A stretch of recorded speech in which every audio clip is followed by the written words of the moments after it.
Gene! Looks like Duran's woken up! Let's go see how he's doing!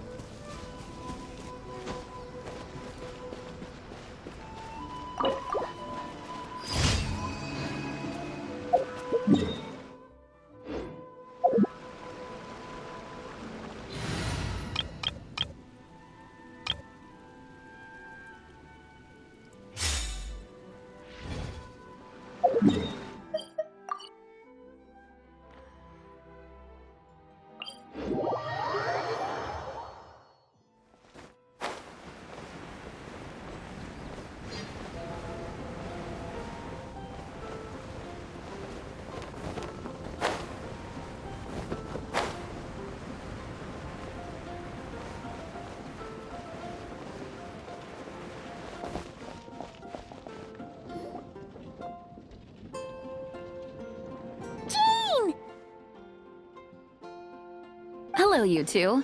I'm glad you got my letter. Duran's awake and waiting on the bench over there. I'm here if you need help. Just give me a shout. Don't worry about us. We'll be fine. Oh, hey, you two. I just remembered what happened right before I passed out. Thanks for holding me back. I shudder to think what might have happened if you hadn't. I'm fine now. It's just... a lot of people seem to have forgotten me. Don't worry. We'll figure out a way to fix this.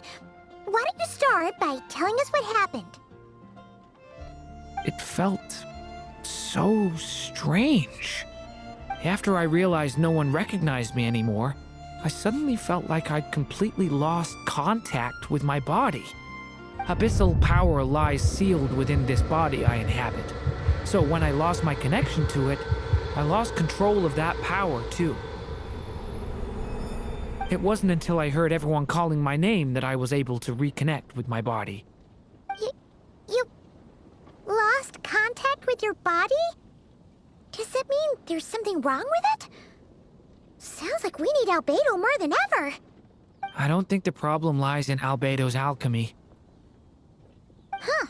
But then, why are people forgetting you? Guess that's what we need to figure out. That means we need Alice for sure. But it's been ages and she still hasn't been in contact. Now would be a really good time for a hint. How could the story's budding branches even hope to reach beyond the towering walls? Leaving the castle, the witch went off in search of the tallest, grandest tree in the whole world. High up in the canopy of that tree, she sought a resting place, a refuge where the little sapling might take root. Go to that place, for it was there that the sapling felt its first breath of wind. Huh? Was that another clue? Does that mean the story isn't over yet? Leaving the castle. It just occurred to me. If this story is all about my own experiences, then wouldn't what happened after I left Simulanka be part of it too? But how could she possibly know exactly what would happen? And even if she did, how could we know when the story was complete? Yeah. Since we can't reach Alice right now, we'll just have to get to the bottom of this ourselves. But first, we gotta figure out where this riddle wants us to go. The tallest, grandest tree in the whole wide world. Huh. The only place that ever gave me that feeling was the one I ended up in right after leaving Simulanka. They had great coffee there, too. And so many books you'd never run out of things to read. Think about it. Our search in Mondstadt began in a library, right? Well, Sumeru City's got one of those, too. And it's absolutely huge. What do you say? Should we try looking there? Huh. That does kind of make sense. And it's not like Paimon's got a better idea. All right. Let's just give Jean and the others a heads up first. Well, it sounds like you've got a plan, so I won't interfere. All I ask is that you stay safe. Albedo won't be back for some time, and until he is, we can't know for sure how dangerous Duran might be in his current state. I'm so sorry about what happened before. Believe me, I'm not blaming you, and neither is anyone else here. If anything, it's the opposite. We're all just worried about you. Worried? About me? Come with me. I want to show you something. As soon as they heard you were awake, they all hurried over to see how you were doing. You all came to see me? A little birdie told me you're working on finishing a storybook. So maybe all those people losing their memories is just a plot twist, waiting to be resolved. Miss Lisa, you always seem to know how to put my mind at ease. Please, everyone, don't worry about me. When I get back, I'll find a way to complete my mother's story, and the one we started, too.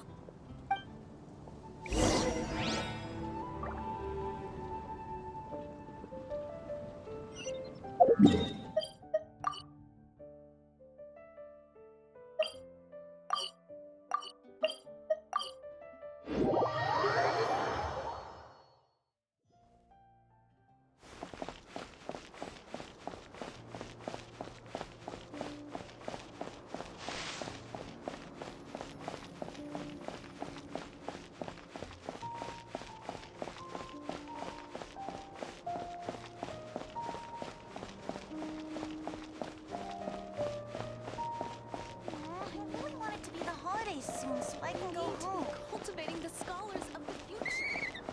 What? I think it's way better to stay here and study.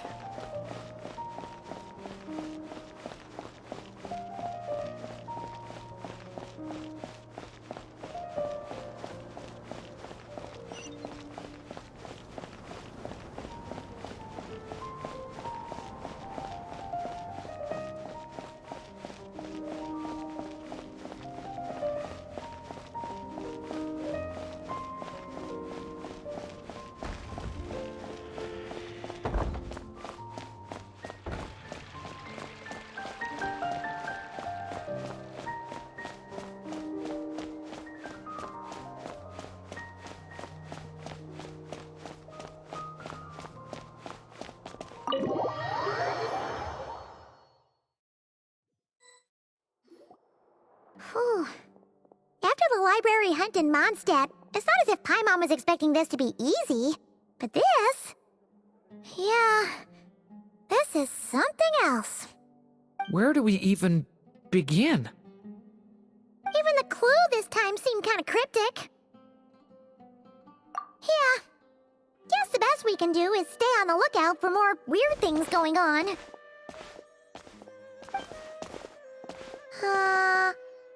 Huh? Sorry, what was that? I'm here to return Volume 5. According to the catalog, Volume 5 of this series is not available for loan. I can't accept the return of a book that was never checked out in the first place. Let me put it this way. My copy is complete. Yours, on the other hand, is missing large amounts of content. So you should swap it for mine instead. Sir, you have to understand. Managing a library is a serious business, and we have protocols in place for this kind of thing. I can't just replace an important volume in our collection based on nothing more than your word. Hey! Look what the Wandering Tom dragged in! Oh, it's you. And, what is it you're doing here? I'm a traveling scholar, as you know. Isn't a library the most natural place for me to be? Well, the last time we saw you was all the way in Nodcry. Paimon just didn't expect to suddenly see you in Sumeru, that's all. There were some things I needed to come back and take care of. Some documents had gone missing, so I tracked them down, restored them to their original condition. And now, I'm here to return them. And considering what I'm planning to do next, it feels like a weight off my shoulders. What's going on with you, huh? You look like a kicked puppy. Hat guy. Ah, at least you haven't forgotten about me. What's that supposed to mean?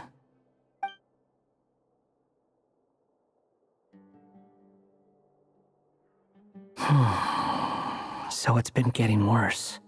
Sounds like you know something we don't.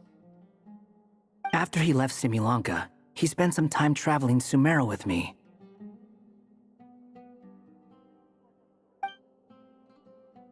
I was working on several texts at the time, and I stumbled upon something strange. Anytime Durin of Simulanka was mentioned, before long, the record would disappear. Which means, all the remaining records on Durin are about the evil dragon that fell on Dragonspine. How did you even discover that? If I remember correctly, Hat Guy loved the time he spent in Simulanka so much that he started writing a travel log. That's besides the point. The fact is, you're not affected by the ley lines of this world. I'm sure you can grasp the implications of what that means. His case is different from mine. It's more like the world itself refuses to accept his existence. It started with a few written records, but now, it sounds like it's spread to people who never met him or didn't know him well. At this rate, the whole world might forget him altogether. The whole world? But that includes all my friends in Mondstadt, and even Hat Guy, too.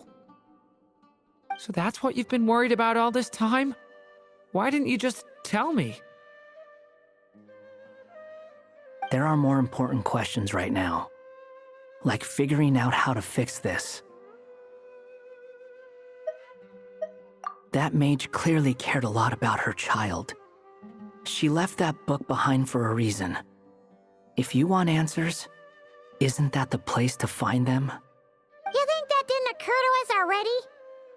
Problem is, we need to find the memory that unlocks the next chapter first.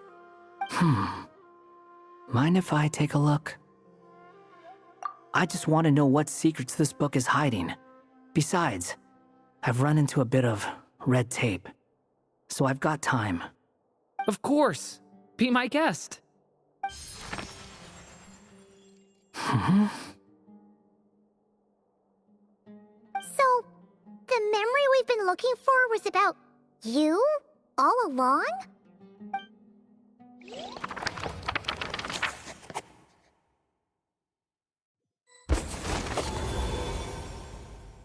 The little dragon became companions with a stray cat with dark blue fur. It was a friendship born of all they had in common. He left his castle at the stray's invitation, setting out to explore the world beyond its walls. There, he grew fond of the outside world, eager to make friends and share the story of his life. Taken by the dragon's story, the stray tried to write it down. But he soon realized that no matter how he tried, it would always warp into the evil dragon's tale.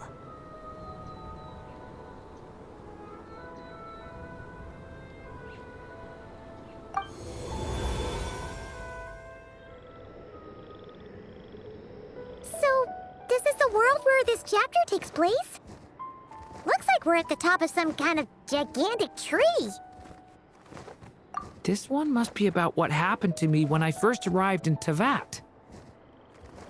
No wonder the memory that unlocked it was about Hat Guy. Most of my memories from that period were. Hold on. Anyone want to explain how I ended up looking like this? Maybe you've become a character in the story too. You see me as a stray cat? A wandering Tom, to be exact. You should count yourself lucky. Of all Durin's friends, your character is by far the most memorable. Maybe it's because I've known Hat Guy for longer, so my impression of him is more vivid than the others. Vivid? Then how come you haven't changed one bit?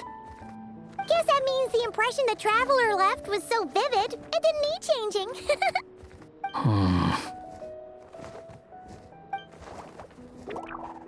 Hello, everyone! Ready for today's adventure? It's the storybook Durin. Oh. So you're not playing yourself in this one? Does that mean the two of you have even more memorable roles to play? Where are we going today, kitty cat? Whatever. Just follow me. Same as always.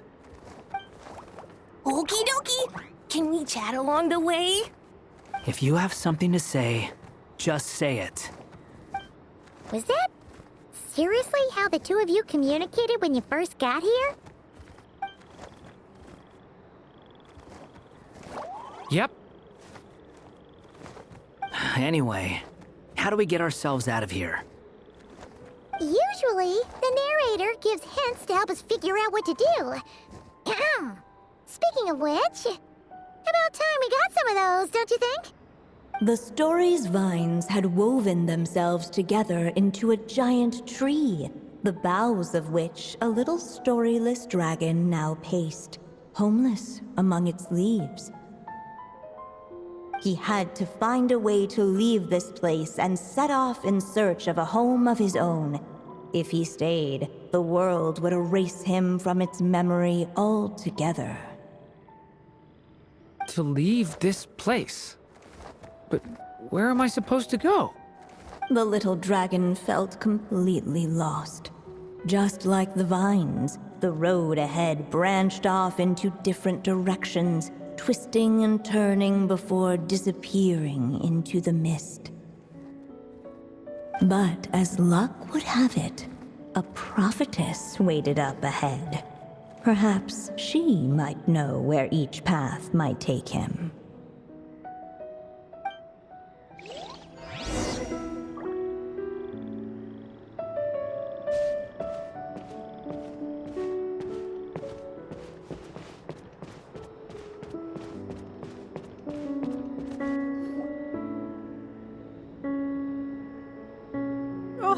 You must be the little lost dragon.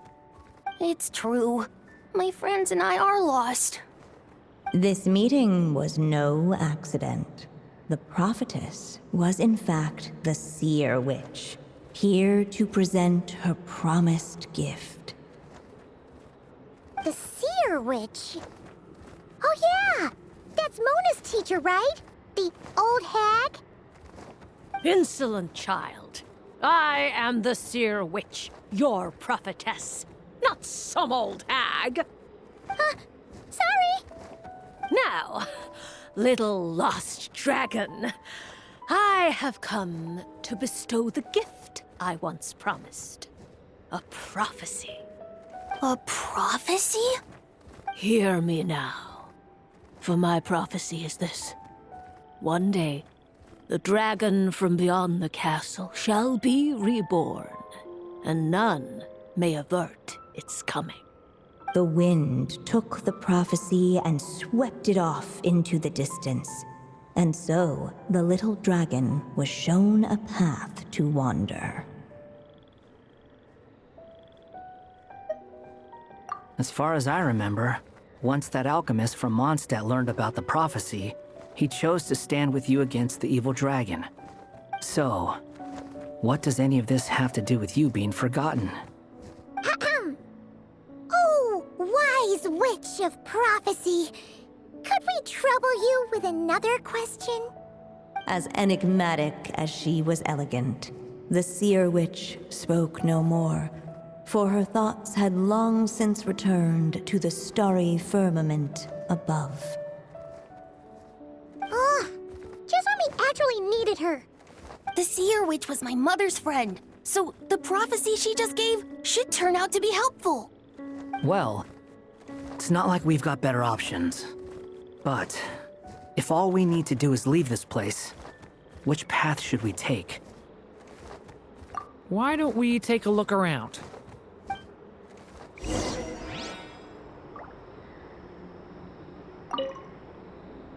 As enigmatic as she was elegant, The seer witch spoke no more, for her thoughts had long since returned to the starry firmament above.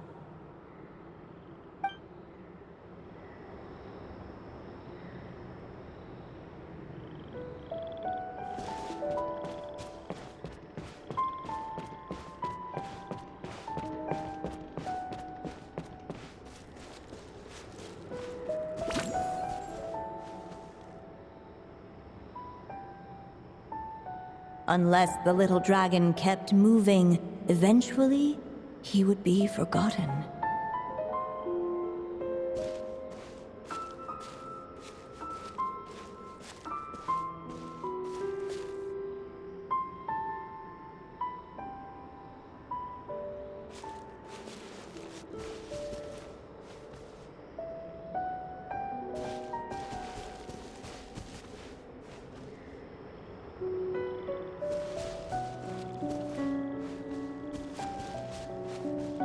The wind kept blowing, but the little dragon had not yet resolved to follow it. Before him lay a foggy path, and where it might lead he could not tell.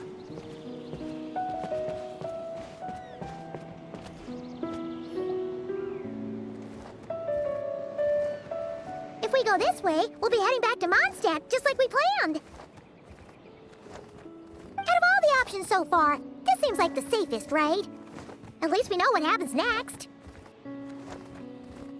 He helps stop the evil dragon from returning, gets a new body, makes a whole bunch of friends, who all just forget about him. But you didn't forget, Hat Guy. I'm just saying, choosing this path wouldn't solve the main problem. You'd still end up being forgotten. Huh.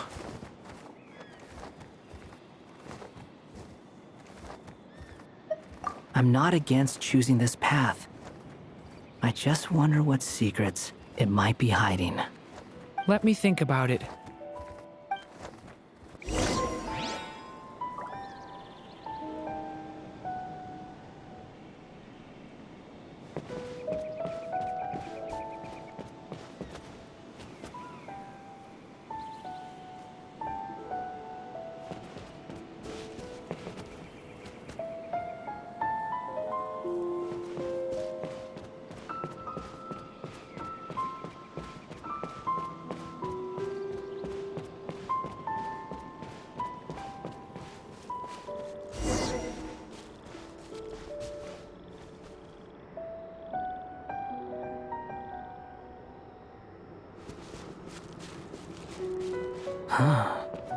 Looks like there's another path over here.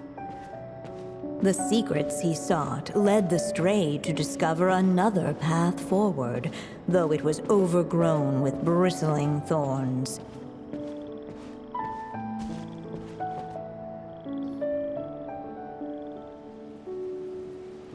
It seemed to lead away from this place, but each time he tried to follow it, the branches of the tail sent him back to the start.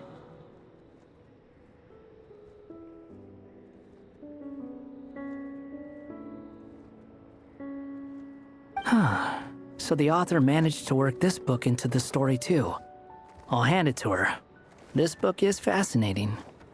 What's going on here? When I first realized you were being forgotten by the world, I thought it might be because you spent too much time with me. In which case, the only hope of a cure would be to cut our ties for good. What makes you think that? Once upon a time, the stray tore apart his own story and was forgotten by the world beyond the castle. He believed the story had cursed him, and that his misfortune had rubbed off upon the little dragon. The story's curse.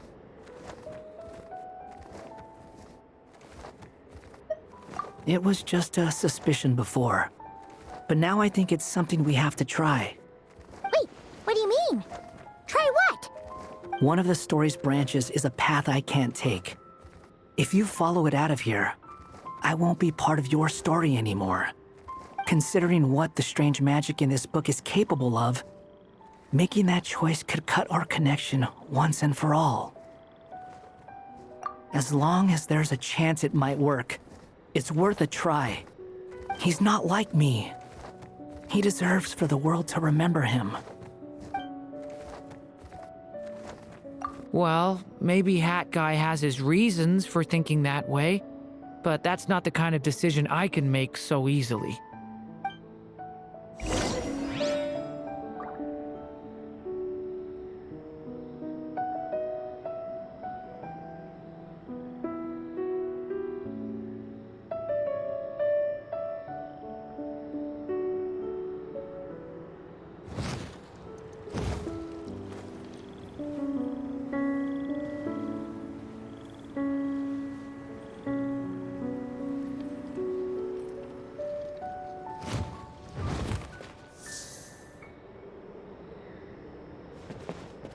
It's what my stray cat buddy thinks is best anyway. Hat Guy. It's worth a shot. Just don't let this world forget who you are. The little dragon left along the path his companion could not take. And from that point forth, the stray was no longer part of his story. Yet his memories of the stray were an indispensable part of his tale. With the stray gone, the story lost the very spark that had first set it in motion. In the end, the little dragon's story faded into nothingness, and in the world beyond the castle, only the evil dragon's tale endured. Who am I? Is this me? And so the story ended, with the little dragon fading from sight, leaving nothing but the evil dragon's shadow in his place. Oh no! Madurin! Ugh! Way to go, Hat Guy!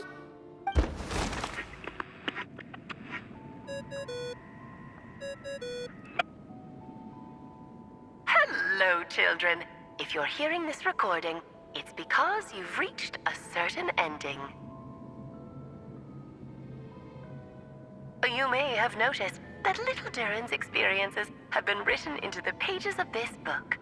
Well, you should know that in the same way, its ending will also be written onto him.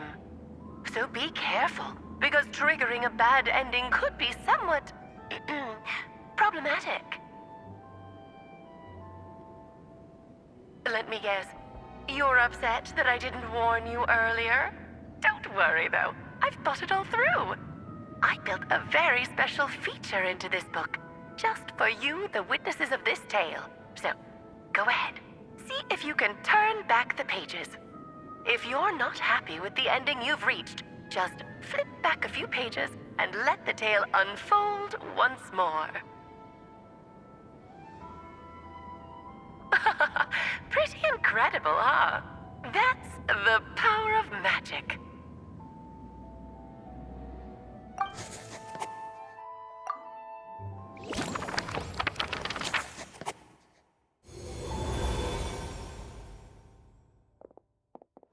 Ugh! That last ending was awful. No way we're picking that path again. What are you even talking about? Hurry up and pick a path so we can get out of here. Let's pick one together. Sounds like the others aren't aware of what just happened. But Paimon's not sure how we'd even explain it. Guess all we can do is warn them if they're about to choose wrong again.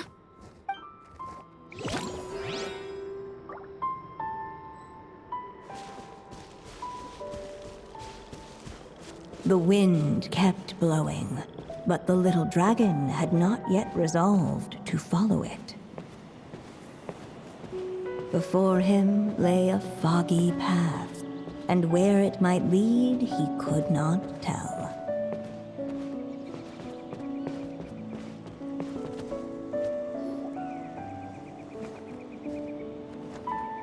If we go this way, we'll be heading back to Mondstadt, just like we planned. Out of all the options so far, this seems like the safest, right? At least we know what happens next. He helps stop the evil dragon from returning, gets a new body, makes a whole bunch of friends, who all just forget about him. But you didn't forget, Hat Guy. I'm just saying, choosing this path wouldn't solve the main problem. You'd still end up being forgotten. Huh. I'm not against choosing this path. I just wonder what secrets it might be hiding. Let me think about it.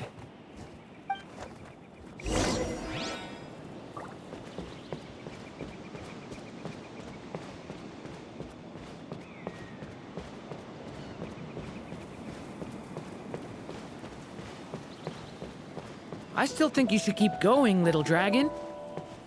If you leave the castle, you can accomplish something amazing and make a bunch of friends along the way. Really? Then let's go! Unable to preserve his story, the little dragon wandered astray. Fortunately for him, a certain prophetess had left behind a prophecy to guide him. The wind took the prophecy and swept it off into the distance, and so the little dragon was shown a path to wander. Following the wind's guidance, the little dragon made his escape. In turn, the prophetess affirmed the little dragon's choice, leaving an extra secret as her parting gift. Now that you've made up your mind, I shall keep my promise by explaining Fate's little trick. Long, long ago, the gods of the high heavens gave the world outside the castle a magic of its own. They called it storytelling. It was a magic of almost unshakable power that governed how people met, grew close, and understood one another. Each person had a story meant for them and them alone, one whose ending was written in the heavens long ago. In truth, your story and the evil dragons are simply two versions of the same tale, and that is something the magic of storytelling cannot abide.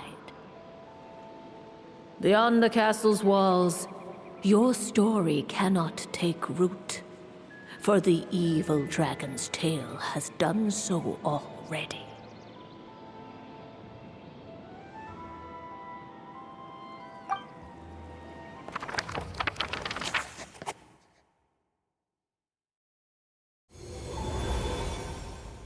So, that was the secret? Huh. But what does that mean? You still don't get it? Simulanka Durin and Tevat Durin share a special kind of connection. Their fates are mirror images of one another. While they were in two separate worlds, there may have been some mutual influence, but their fates were independent. But when Simulanka Durin came to Tevat, a version of his fate already existed there. So, how can two fates exist at the same time? The answer is, they can't. The rules of this world don't allow it. You can't return a book you never checked out in the first place. So, what's Durin supposed to do? Those mages seem to have come up with quite the ingenious solution.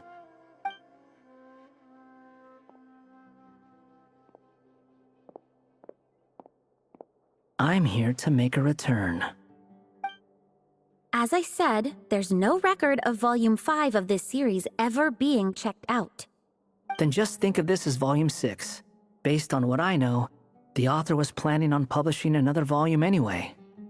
The catalog does have a slot reserved for Volume 6.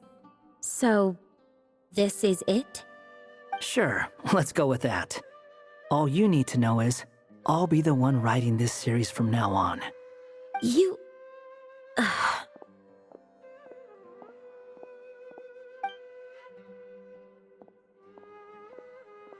are you up to this time?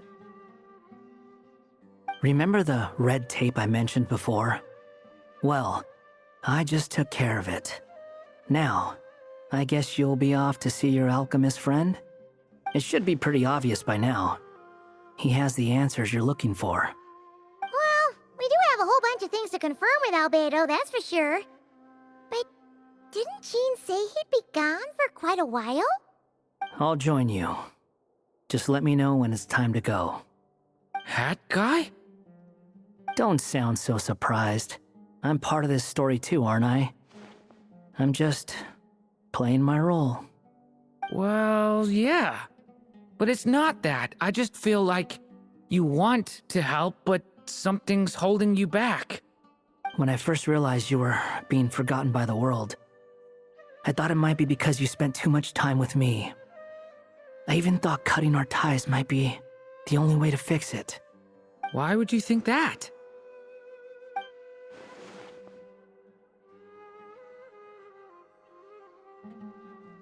It doesn't matter now. Judging from the answer this book has given us, I was probably overthinking it. Just as well, with the ley lines rejecting him like this, the people who still remember him are his only remaining connection to this place. If that last fragile tie was broken, who can say what devastation his unbound body might unleash? And to think I'm one of the people keeping you here, instrumental in helping change your fate. Can't say I saw it coming. Well, if it's good enough for Hat Guy, it's good enough for me.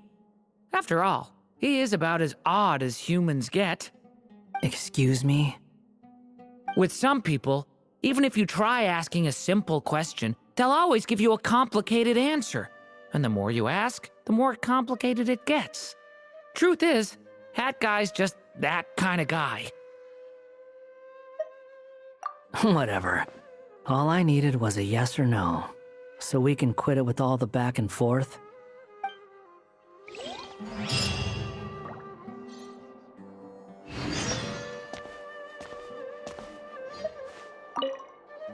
I'm sticking around for the next few days. So, when it's time to go, you know where to find me.